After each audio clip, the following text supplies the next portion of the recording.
Hi, this is James, and this is a video as part of my series for my EP coming out April 18th. I don't know which one the series will be, but what I want to talk about for this video is albums released in 1977, and what I'm using for this is album of the year, so keep in mind that's like affecting what albums I might talk about. In terms of like the music I like, I think it's like one of the most influential years, one of the most important years in culture, but really like music wise, it is insane how many heavy hitters like come out this year. I like to view music as like within the context of the time it came out in, and like this year in like 2018, like those are my like favorite years for like music coming out. I think they're like insane this year. Like 1967 is another year that like you can point to. 89 has a lot of great stuff. 94, there's just like certain years that have just, for whatever reason, an insane amount of great work that comes out. In 1977, Animals comes out, Pink Floyd, and that album has aged so well. Rumors, Fleetwood Mac, obviously one of the most popular albums ever made. David Bowie Low, David Bowie Heroes, those two albums in the Berlin trilogy, like so good. They're so unique for Bowie because the last half of those albums are like ambient, and the Eno production, I mean, is very felt, but it's the most like unique and experimental David Bowie really ever got. Like it's the most influential in some ways. Like Low inspired post-punk music so much, like, and I'll talk about an album later, Wire's Pink Flag, that I feel like represents the other side of post-punk, which is like not as dark, but it's still like kind of off-kilter punk influenced music. And Heroes, I mean, when you think about like the shoegaze influence of songs on there, like it's just really unique. It's a Velvet Underground like influence project. Like it's if the Velvet Underground was able to get like a pop album, like that's like a true pop album, that's I think what it would sound like. Television with Marquee Moon, that's my favorite album to come out of the CBGB Club. Like it's truly incredible. Talking Heads have their own album come out, their first album. Steely Dan, Asia comes out, incredible album. Billy Joel, The Stranger, I mean, like some of the best writing ever. Wire's Pink Flag comes out. See, and now what I want to touch on with Wire's Pink Flag is the simplicity of the songs. It knows what it's trying, like the band knows what they're trying to say. If they are done saying what they want to say, the song stops. There's no moment of boredom on the album. There's no moment where you're left wondering like, why is this put in? Like, why did they bother?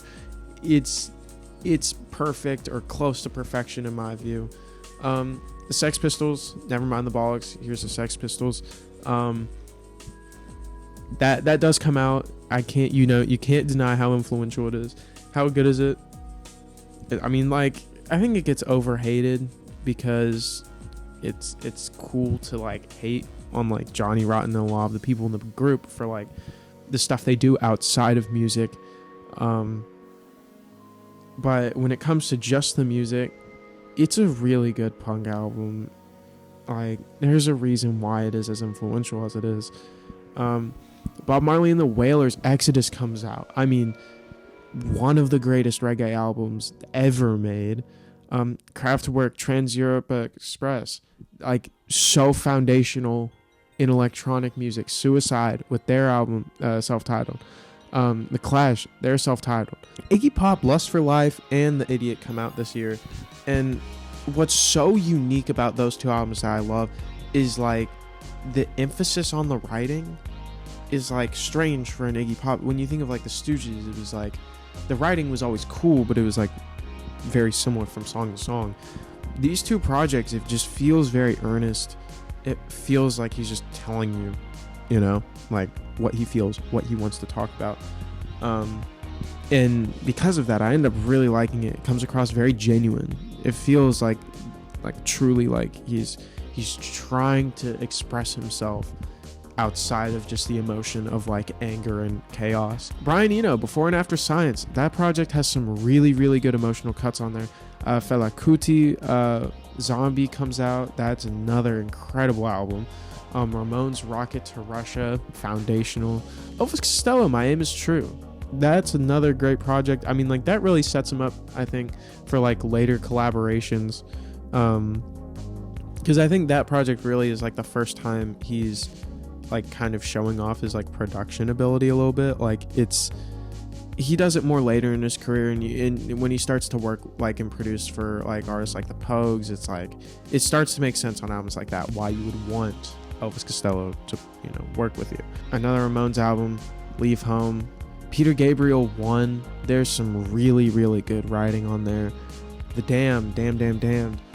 That album I really like personally. I mean, like, of all the early like punk, not early, but like early punk stuff, The Damned I feel like is kind of underrated because of like how they strayed a lot from how they originally sounded.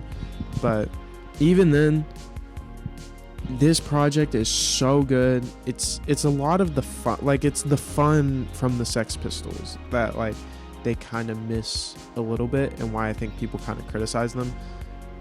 They have all of that fun, all of that energy, and it's more lighthearted. The Beach Boys' Love You comes out. That project is the last truly like great Beach Boys album. It's weird how like this year is so diverse in the type of music that's coming out.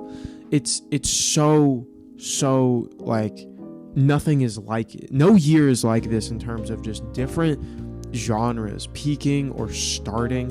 Leonard Cohen drops Death of a Ladies Man, which I feel like now is kind of viewed way like more highly than like I know it was like at the time. But the production on there is good. Like, even though the circumstances a lot and the person it comes from, like, obviously questionable, but it's a really, really good project.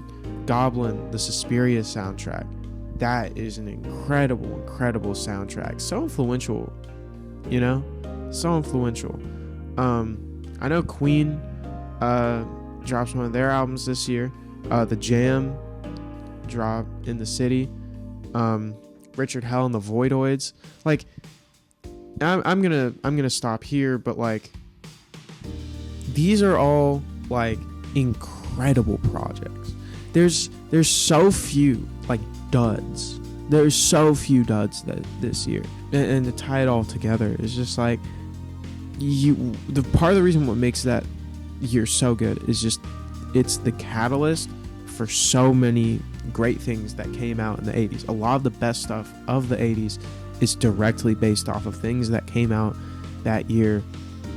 And whenever it's a time of like transition, normally the music is really rough. When like 2017 was a big transition year for music. Like, that's when like all of a sudden like pop fully embraced like trap and like a lot of that.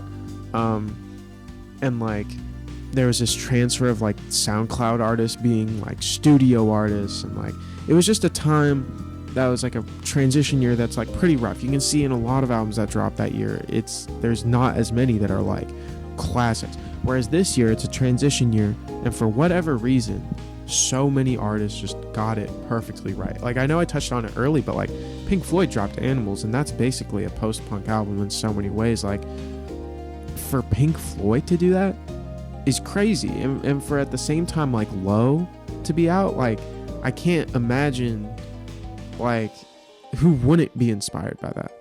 Like, it makes sense why there were so many post-punk artists like in the 80s that were like just, I mean, ripping off stuff from it, or even like just in like a few years later with like Joy Division and New Order, like totally just doing like the like Low just in their own way.